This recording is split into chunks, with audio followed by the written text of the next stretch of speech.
A pre-dawn raid on a nation's capital, a president taken into custody, and a superpower declaring its intention to run the country.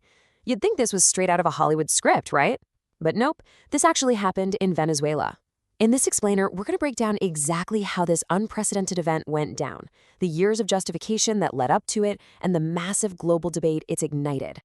Welcome to the Global WarWatch Network. We're here to give you clear, concise analysis of the world's most critical events, without all the spin.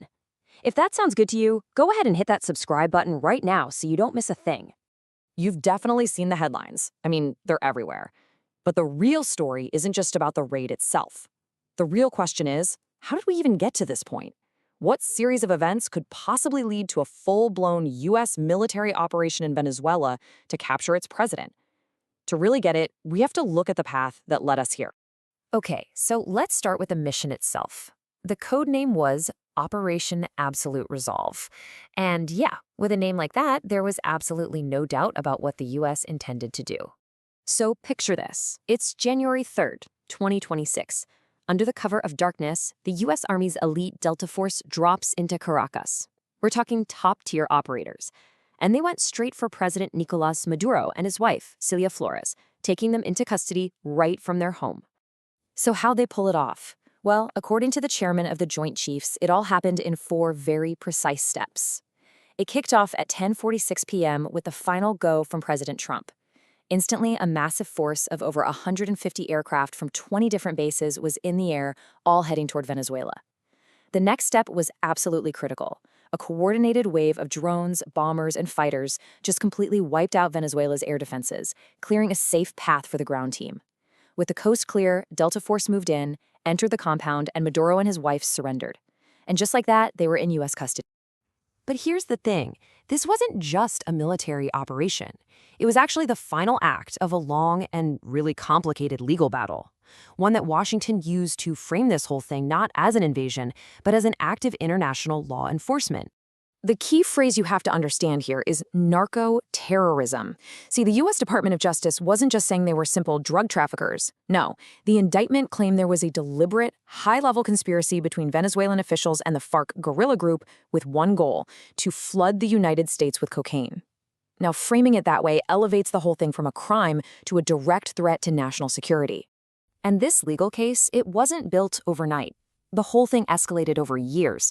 A huge turning point was back in 2005 when Venezuela kicked the U.S. DEA out of the country, accusing them of spying. Then in 2015, you had the Narcos-Sobrinos affair, which brought the allegations right into the president's inner circle. The First Lady's own nephews were arrested for trying to smuggle cocaine. All of that really laid the groundwork for the massive indictment in March 2020 against Maduro and 14 other top officials, which of course has now been updated after his capture. And we're not talking about small fish here. The targets were the most powerful people in Venezuela. The 2020 indictment put a $15 million price on President Maduro's head, with $10 million bounties on other top officials like Diosdado Cabello.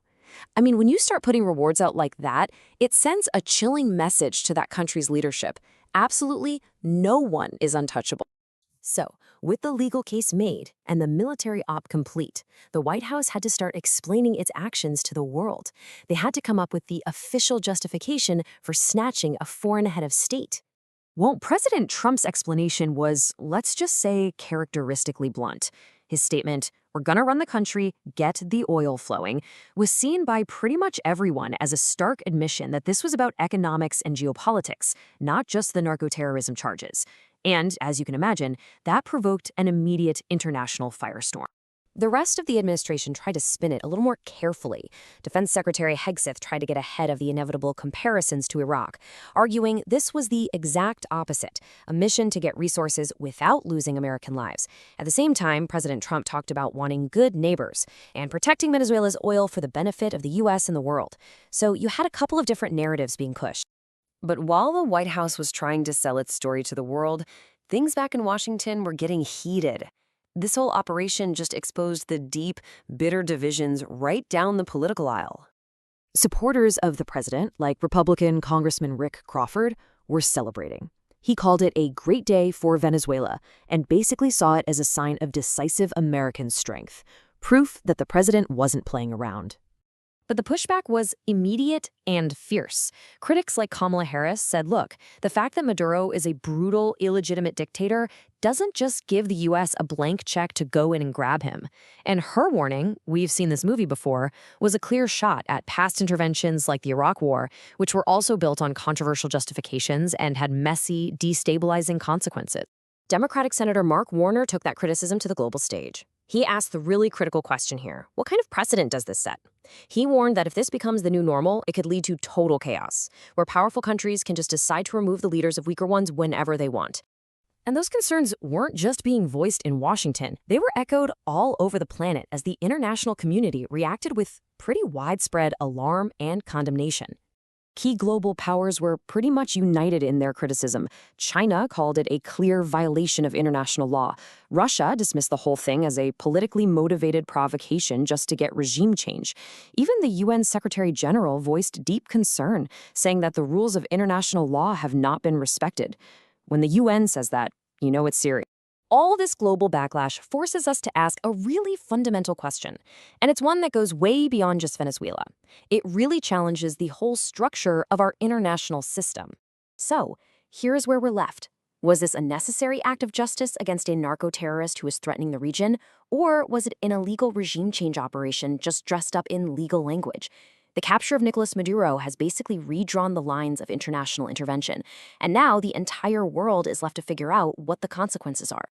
That's our analysis for today. Thank you so much for joining us. If you want to stay on top of the world's most critical events and really understand what's shaping them, be sure to like, share, and subscribe to the Global WarWatch Network. So what do you think? Was this action justified, or was it a dangerous overreach? We really want to hear what you have to say, so let us know in the comments below. You can also join the wider conversation on our social media channels. All the links are right there in the description. Thanks again for watching.